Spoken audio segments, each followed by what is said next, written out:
xibaar yu wér te wóor ca tàng ba abonnez-vous pour ngeen di mën di jot suñuy vidéo.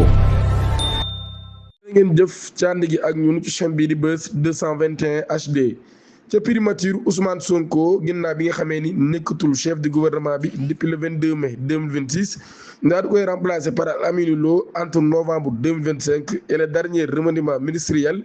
Plusieurs changements sont intervenus dans l'architecture organisationnelle de la primature maanaam kon ay soppiteeku yu bari daan nay am ci ni nga xam ni moo di assemblée ca fi nga xam ne moo di primature ba. évolution yooyu nag daan nañ koy officialisé par le décret numéro 2025-1431 portant répartition des services de l'État ainsi que du contrôle des établissements publics, des sociétés nationales et des sociétés en participation publique entre la présidence de la République, la primature et les ministres. Texte boobee nag daan nañ koy jël ginnaaw dernier remaniement gouvernemental bi nga xam daan nañ koy amal.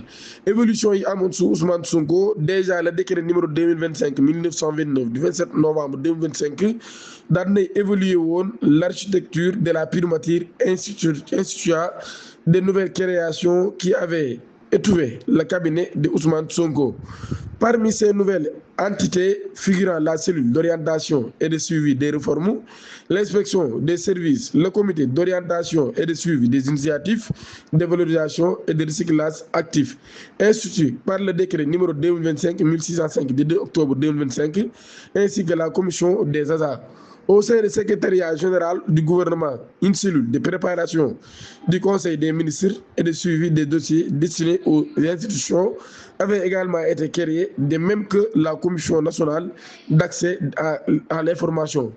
Ce qui change sous Aminata Lo maanaam li nga xam ne moo soppeeku jamono Aminata Lo ginnaaw bi ñu dàqee Ousmane Sonko en mai dernière, la configuration administrative de la primature a de nouveau évolué. Le cabinet d'Aminata Lo a été renforcé avec le rattachement du secrétariat technique du comité national de suivi des contenus locaux, auparavant placé sous la tutelle du ministère du pétrole et des mines. À l'inverse, le secrétaire général du gouvernement a été allégé de plusieurs structures transférées vers d'autres départements ministériels. C'est notamment le cas de la direction générale du service civique national et du volontariat, désormais rattaché au ministère de la jeunesse et des sports.